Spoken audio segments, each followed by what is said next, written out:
Okay, as we start looking at adulthood, specifically early adulthood, we're seeing the same kind of issues that we saw with the beginning of adolescence. With the number of people going to higher education, it's becoming more and more difficult to become an adult.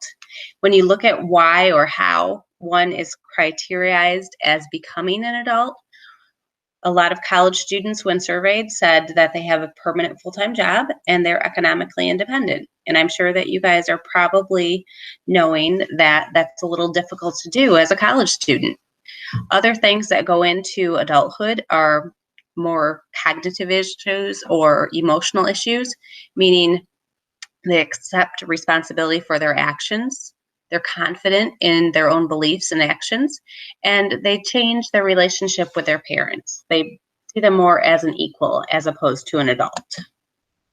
When we look at physical performance in early adulthood, it really is the peak of physical performance, usually between the ages of 19 and 26. It's pretty rare to see health problems, and the one possibility that we do see is kind of a health-related imaginary audience, meaning that they are very able to do a lot, so they often might push their bodies too far.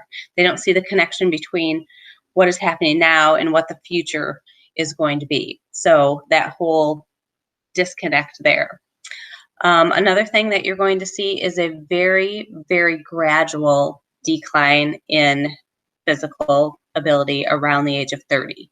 So it'll be muscle tone and strength. Very, like I said, gradual, pretty much unnoticeable.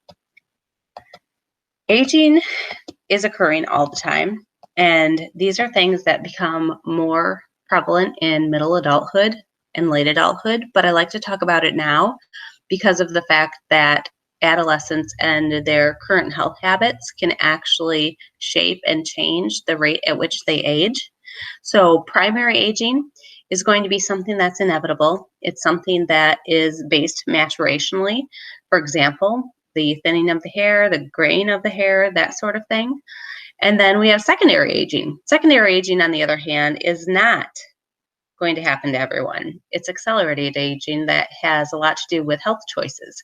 So for example, there is a normal deterioration of senses that happen as you age. However, if you are a smoker, that's going to be an accelerated rate.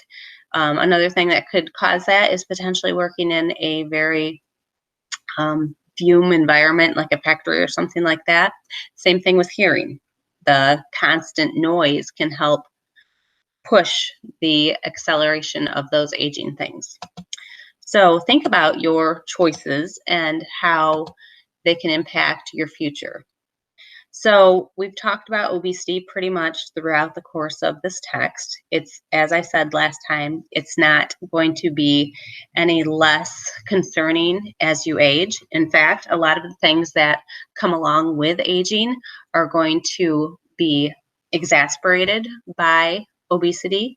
So hypertension, diabetes, and cardiovascular disease are all risk factors of obesity. Also, like I said, the likelihood of obesity is going to increase with age, and this is especially true among women. We've talked about nature and nurture, right? We know that heredity plays into this. We know that there is a genetic set point, which is basically the weight that you tend to stay at without trying to gain or lose.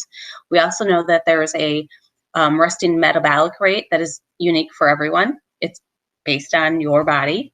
And then we also know there's nurture, right? Because there are a lot more food choices, particularly foods that are not homemade, and that makes them often high in fat or calories. We are lazy. There's a lot of energy saving devices and we use them.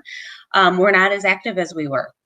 We don't have time to be as active as we were. And we see social economic status being a big thing that goes along with this, because of the foods that are able to be purchased might find that they are not as good in quality or the nutritional value. A lot of people are dieting. A lot of people are concerned about their body image. Societal pressures is big. Everyone wants to have the lean aesthetic body. We've got the media telling you, the diet industry telling you, the food industry. There's so many different interests that are involved in people's weight and their physical appearance. If you think of all of the ads that you get targeted on social media, make one Google search and suddenly you are getting bombarded with ads about some miracle fat loss product, right? As you can see, they are making money, $30 million in annual sales because we think we need it. This is an interesting topic, this idea of restrained eating. People who are very aware of what they eat and they chronically restrict their food to control their weight, they often are on diets, and under a time of stress, they often forget that they are watching what they eat, and they might devour something in a very short period of time and completely forget about it. So when they are not dieting, they tend to binge. And when they're stressed or they're not thinking about that, binging also occurs. Okay. And I am going to save this one for our next mini lecture.